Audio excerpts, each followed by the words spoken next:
Okay, so now that we went over restrictive and non-restrictive clearance, we're going to then also talk about high and low extraction drugs, which we have already really done, but we're going to go into more detail.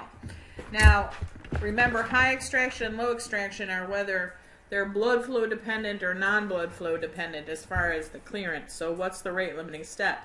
Getting that drug to the organ of clearance, or which is blood flow, or is the rate limiting step the actual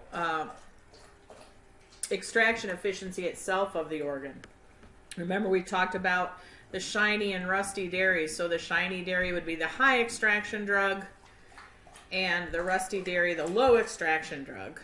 So the high extraction drug, and people will always ask me, like, the extraction ratio can vary between 0 and 1, as you know. How do I get rid of this?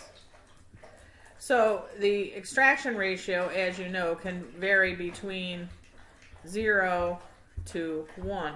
The closer it gets to 1, the more of a high extraction it is. And so when people see an extraction ratio, they want to be able to put it in a category. There are no rules about this, but in general, I think of if there's an extraction ratio of greater than 0.65, that means 65% of the drug is removed as it goes through the liver. I consider that a high extraction drug. Obviously, the closer it gets to 1, the more it is acts purely like a high extraction drug. And then low extraction drugs are definitely if the extraction ratio is less than 0.3. You don't have to memorize these. It's just the lower, the closer it gets to 0, the more low extraction it's going to be. The higher it gets to 1, closer it gets to 1, the more high extraction it's going to be. If it's in the middle, then it's in the middle, and we can't make our assumptions that we want to make. Remember, with our high extraction drug, since Q is the rate limiting step, clearance is really all about liver blood flow in this case. For low extraction drugs, clearance is all about intrinsic clearance or enzyme activity and binding.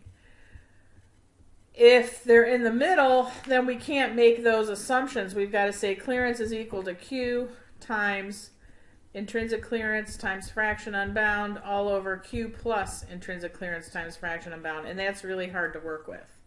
So here are our categories. If it's greater than or equal to 65% cleared in that as it goes to the liver and goes up, anywhere between there and 1, I would consider it a high extraction. If it's less than or equal to 0.3, I would consider it a low extraction drug.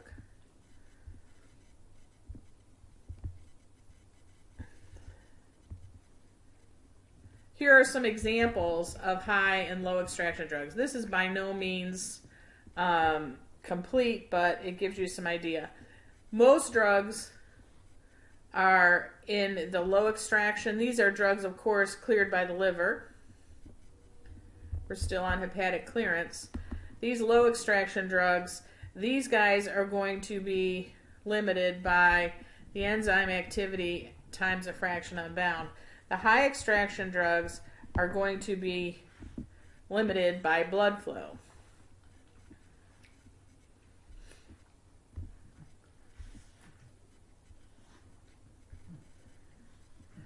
All right, so now we're going to dig deep into the low extraction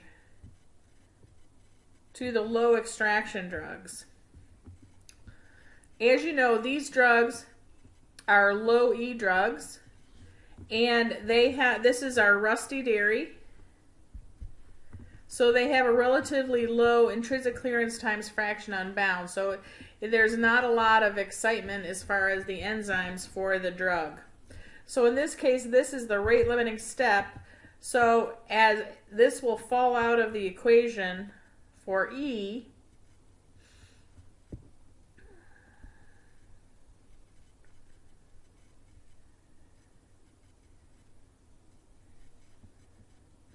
and then for clearance, it's going to fall out of the denominator, and we're going to have our clearance approximated by intrinsic clearance times fraction unbound.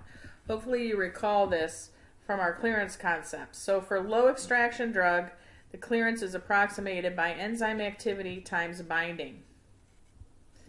So, what things will affect the clearance of a low extraction drug? Oops, sorry.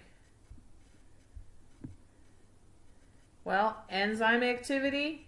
So we think back about what alters enzyme activity. There's things that can increase enzyme activity, enzyme induction, or enzyme inhibition that can increase or decrease our intrinsic ability for the liver to clear drug.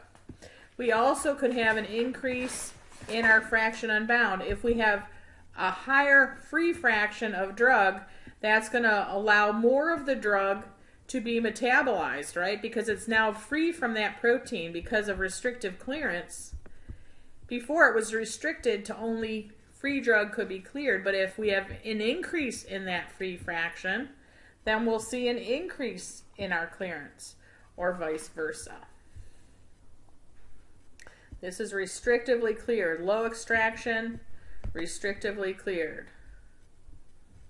So this is where the engagement ring can protect you from metabolism, from those guys at the bar. All right, we're going to finish there and then talk about high extraction.